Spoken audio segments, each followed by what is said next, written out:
Hello everyone, this is Rohit Kashyap and I welcome you all to my YouTube channel RK English Solutions. My dear friends, आज की इस video में हम एक American writer Edward Elby का एक बहुत ही famous play the zoo story को डिस्कस करेंगे।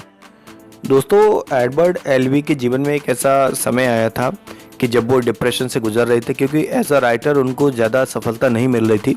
तो उन्होंने ये निश्चय किया कि अपने 30th बर्थडे से पहले यानी 30वें जन्मदिन से पहले वो एक ना एक सफल नाटक ज़रूर लिख देंगे। फिर उन्होंने ये जू स्टोरी दोस्तों लिखना शुरू किया और केवल 3 सप्ताह में ही उन्होंने ये जू स्टोरी लिखकर तैयार कर दिया। लेकिन न्यूयॉर्क सिटी के बहुत सारे पब्लिशर्स ने दोस्तों इस स्टोरी को रिजेक्ट कर दिया। लेकिन दोस्तों, वर्क स्टेट जर्मनी में एक थिएटर है, शेलर थिएटर, उसमें सितंबर 28, 1959 को इस नाटक का दोस्तों उद्घाटन हुआ। दोस्तों, जर्मनी में इसको बहुत सफलता मिली और उसके केवल 4 महीने बाद ही ये प्ले न्यूयॉर्क के प्रोविंस टाउन प्ले हाउस है दोस्तों, ग्रीनविच विलेज में, वहाँ पर इसको परफॉर्म किया गया था। दोस्तों, इसको अपार सफलता मिली, यानी ये बहुत ज़्यादा सक्सेस हो गया, बहुत फेमस हो गया, इसकी बहुत तारीफ होने लगी। और दोस्तों 2004 में एडवर्ड एल्बी ने इसको 2 एक्ट के प्ले में एक्सपेंड कर दिया। दोस्तों, इस प्ले को ब्लीज वॉइस ओबी अवार्ड मिला था और इसके लगातार 582 शो हुए थे दोस्तों एडवर्ड एल्बी के ये जो प्ले होते हैं वो अमेरिका के समाज पर हमेशा कठोर कटाक्ष करते हैं। दोस्तों, एक और इम्पोर्टेंट बात बता दूं मैं आपको इसके बारे में, ये जो जू स्टोरी है ये एक एब्सर्ड प्ले है, एब्सर्ड नाटक है, इसको आप याद रखें। तो दोस्तों, ये तो हो गए कुछ की फैक्ट। चलिए अब प्ले को शुरू करते हैं। इस प्ले में दोस्तों क्या हुआ है, ये अमेरिका के समाज की भद्दी वास्तविकता को उजागर करता है। दोस्तों, इसमें केवल 2 ही कैरेक्टर हैं, जेरी और पीटर। ये दोस्तों, ये जो पीटर है इसकी उम्र 40 साल से कुछ ज़्यादा है, लेकिन ये कुछ इस तरीके से रहता है, बन ठन के, इसका पहनावा बहुत अच्छा है, तो ये अपनी उम्र से थोड़ा सा कम लगता है। और दोस्तों, ये जो जेरी है ये 30 साल से कुछ थोड़ा ऊपर है और इसका जो पहनावा है वो एक्चुअली गरीबी नहीं है, मतलब बेढंगे कपड़े पहनता है, बिल्कुल लापरवाही जैसे, है ना, कोई ढंग ही नहीं कपड़े पहनने का। और दोस्तों, इसका जो पहले गठीला शरीर था अब वो थोड़ा सा मोटा हो गया है, भारी हो गया है, भद्दा सा लगता है ना। और चलिए अब देखते हैं ये इसका सीन कहाँ से शुरू होता है। ये तो हो गए दोनों कैरेक्टर इस प्ले के। तो दोस्तों, इस नाटक की शुरुआत होती है एक सेंट्रल पार्क में, ठीक है। रविवार का दिन है और पीटर एक बेंच पर बैठा हुआ है, वह किताब पढ़ रहा है। फिर वह थोड़ा सा रुक जाता है, पीटर थोड़ा सा रुक जाता है, जो किताब पढ़ रहा था अपना चश्मा साफ कर रहा होता है, तभी वहाँ पर जेरी आ जाता है। और जेरी जो है दोस्तों वो पीटर को बताता है कि वो एक जू देखने गया था। तो पीटर को बड़ा आश्चर्य होता है कि ये अजनबी व्यक्ति मुझसे क्यों बात कर रहा है और ये अपने बारे में मुझे क्यों बता रहा है। जेरी पीटर को फिर से बताता है कि ये जो जू है ये 65 वे एवेन्यू के पास है, लेकिन पीटर उसकी बात बिल्कुल नहीं सुन रहा है और वो उससे बात करने की कोशिश कर रहा है, जेरी। फिर क्या होता है दोस्तों, तो पीटर को ऐसा महसूस हो रहा था ये तो गले पड़ गया, पता नहीं कौन है।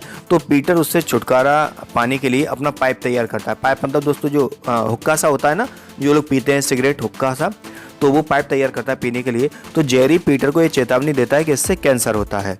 तो लेकिन पीटर कहता है कि उसने ऐसा पढ़ा है, एक पत्रिका में पढ़ा है, उस पत्रिका का नाम है टाइम्स, उसमें पीटर ने पढ़ा है कि पाइप पीने से कैंसर होता है।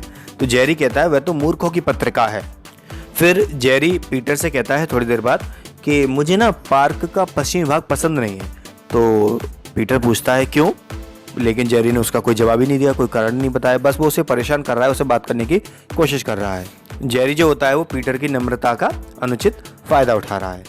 फिर क्या होता है, इतना सुनने के बाद जो पीटर है वो अपनी किताब पढ़ने लगता है, लेकिन जो जेरी था उसे थोड़ी देर तक पीटर को देखता रहा। फिर पूछता है क्या तुम्हें ये बातें अच्छी नहीं लग रही हैं। तो पीटर मुस्कुराता है। उसके बाद जेरी फिर से पीटर से कहता है कि वह जू में गया था। इसके बारे में पीटर को कल अखबार में इन्फॉर्मेशन मिल जाएगी, यानी जेरी जू में गया था, ये बात अखबार में छप जाएगी। और फिर वो कहता है अगर आपके पास टीवी है, यानी जेरी पीटर से कह रहा है अगर आपके पास टीवी है तो ये खबर आप आज टीवी पर भी देख लोगे कि मैं जू में था। फिर पीटर जेरी को जवाब देता है कि उसकी शादी हो गई है और उसके पास 2 टीवी हैं, एक टीवी बच्चों के लिए है और एक टीवी पीटर के लिए, मतलब पीटर के 2 बच्चे हैं, 2 बेटी हैं पीटर पर। तो फिर जेरी कहता है कि पीटर का सपना टूट गया क्योंकि वह बेटे चाहता है। मतलब पीटर की 2 बेटियां हैं, तो जेरी मतलब ऐसा कह रहा है कि पीटर को अच्छा नहीं लग रहा, पीटर ये चाहता था कि उसके बेटे हों। फिर पीटर जेरी से कहता है कि तुम इतना मेरे बारे में क्यों जानना चाहते हो। तो जेरी कहता है कि वह अपना अकेलापन दूर करने के लिए किसी से भी बात कर सकता है। फिर पीटर जेरी को बताता है कि वह बुक पब्लिश करता है और लगभग 18,000 रुपये हर वर्ष कमाता है। पीटर कहता है कि वह लेक्सिंगटन तथा 3 एवेन्यू पर रहता है। मतलब वो अपना एड्रेस अब जेरी को बता रहा है। कौन? पीटर। फिर जेरी पीटर से पूछता है कि ठीक है आप बुक पब्लिश करते हैं, मुझे आप एक बात बताइए कि मिडिल क्लास और लोअर क्लास में क्या अंतर है। फिर पीटर कहता है कि मैं कोई राइटर नहीं हूँ, केवल पब्लिशर हूँ, बुक पब्लिश करता हूँ। अब क्या होता है, अब जेरी पीटर को अपना एड्रेस देता है कि वह कहता है कि मैं कोलंबस एवेन्यू और सेंट्रल पार्क के बीच में ऊपर की मंजिल पर रहता हूँ। यह एक छोटा सा कमरा है जिसकी दीवार बोर्ड की बनी है। मतलब आप ऐसा समझिए एक कमरे के बीच में अगर कोई दीवार खड़ी कर दें तो एक कमरा 2 पार्ट में डिवाइड हो जाता है, कुछ इस तरह से। और फिर इसके बाद जेरी उसे बताता है कि उसके आगे वाले कमरे में यानी उसके बाद वाले कमरे में एक गे आदमी रहता है जो दरवाज़ा खोलकर अपनी आईब्रो सेट करता रहता है, यानी बनाता रहता है, उन्हें उखाड़ता रहता है।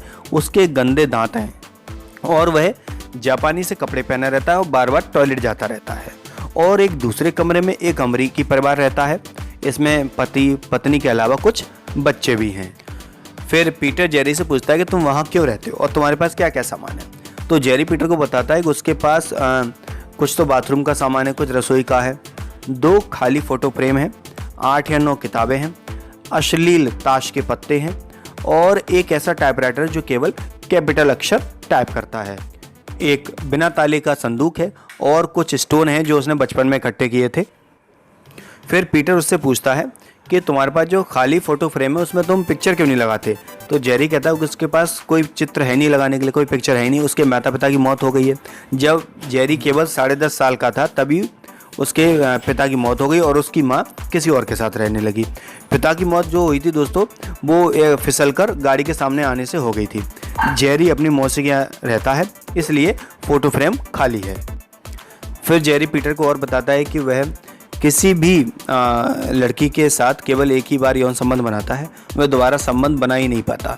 और फिर वह बताता है कि जब वह 15 साल का था तो उसके संबंध जो थे वो एक गे लड़के के साथ थे, ग्रीक गे लड़के के साथ थे।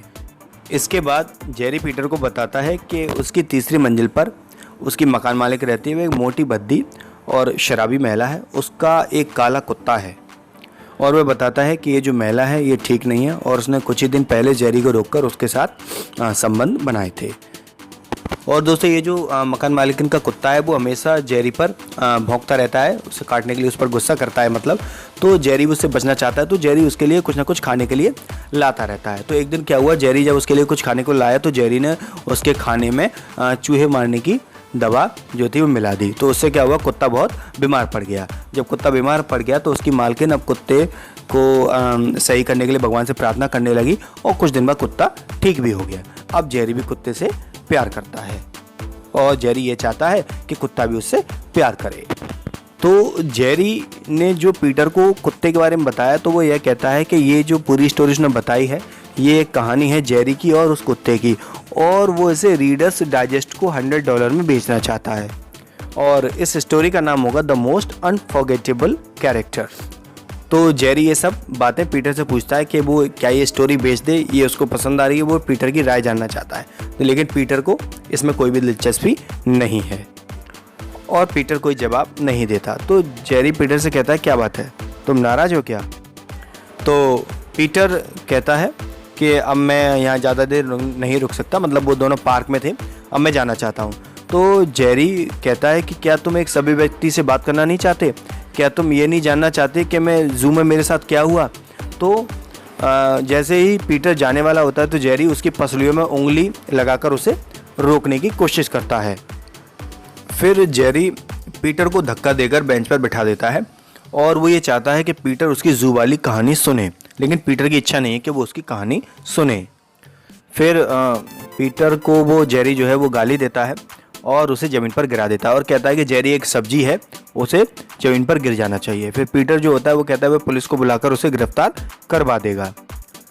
फिर दोस्तों जो जेरी होता है वो पीटर को लड़ने के लिए ललकारता है और पीटर भी उससे लड़ने के लिए तैयार हो जाता है। फिर जो जेरी होता है वो उसके पैरों की तरफ एक चाकू फेंक देता है और कहता है इसे उठा और मुझसे लड़। लेकिन फिर भी पीटर उससे रिक्वेस्ट करता है कि प्लीज़ लड़ाई मत करो, मुझे मेरे घर जाने दो।